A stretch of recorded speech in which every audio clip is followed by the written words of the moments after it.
Welcome to The Foundry by Forge College.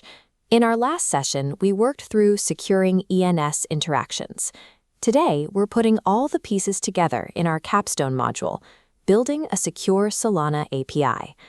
To understand how an API works, imagine a high-end nightclub. The exclusive VIP dance floor inside? That's your Web3 applications database. The API is the front door. It is the only way in, and it controls exactly who gets access to the party. Now, if you design an API but forget to secure it, you are leaving that front door wide open. Anyone and everyone can wander in, grab whatever they want, and make endless demands on your system until the whole place falls apart. The solution is to hire a very strict security team.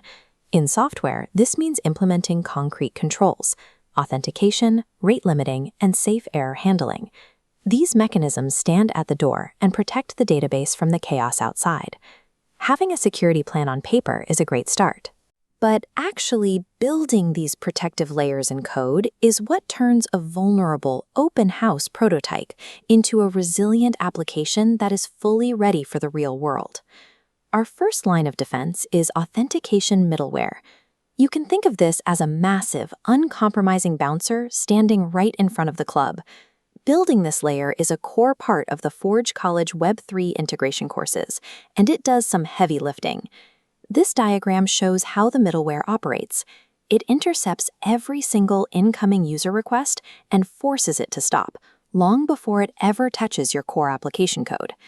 To get past the barrier, the middleware demands a very specific secret handshake. Instead of a traditional username and password, it verifies a Solana wallet signature. It checks the math to ensure the visitor actually owns the digital wallet they claim to hold. If that signature is missing or the math doesn't check out, the request is immediately bounced back with a 401 unauthorized status code. The conversation ends right there, and the request goes no further. Keeping this identity check entirely separate from your main application means unauthorized visitors never even get close to your sensitive code. It's like stopping a trespasser at the front gate, so they never have a chance to try the windows. But what happens when someone who is on the guest list decides to behave badly? Imagine an authorized user trying to aggressively burst through the doors 500 times in a single second. To handle that, we install rate limiting. This is the velvet rope of our nightclub. It acts as a mandatory speed limit, controlling the flow of traffic so things stay orderly.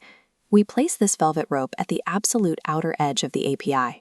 By enforcing a strict quota early on, abusive traffic spikes are cut off before they can consume your server's valuable processing power.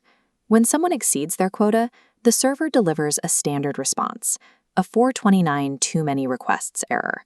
It's a polite but firm way of telling the user to cool down, take a breath, and try again a bit later. By enforcing this speed limit, you preserve the stability of the entire system. It guarantees that a single loud visitor cannot ruin the experience, ensuring fair and equitable access for all your well-behaved users. Our final security mechanism looks closely at the exact words our server uses when things go wrong, whether it's rejecting a user or dealing with a catastrophic internal crash.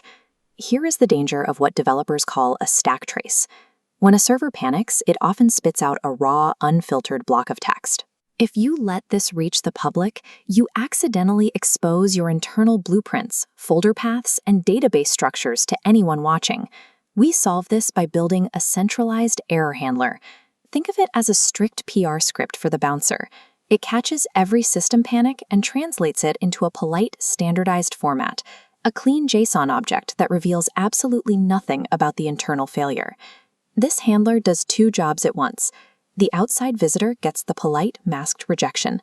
Meanwhile, behind closed doors, the server safely logs that rich, messy stack trace internally so your developers can figure out what broke.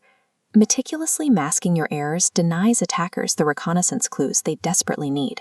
By keeping those blueprints hidden, your internal network architecture remains a complete black box to the outside world. Let's look at the complete architecture we've built. Every incoming request must now survive a gauntlet. It passes through the rate-limiting velvet rope, clears the authentication bouncer, and is filtered by the centralized error handler before it ever touches your core application. The final step is to write down the rules. We create documentation stubs, a clear record of these security rules and error messages. so that both developers and testing tools know exactly how the API should behave. This documentation acts as a strict contract. It allows automated testing tools to run constantly in the background, proving that the API actually enforces the security rules we just implemented.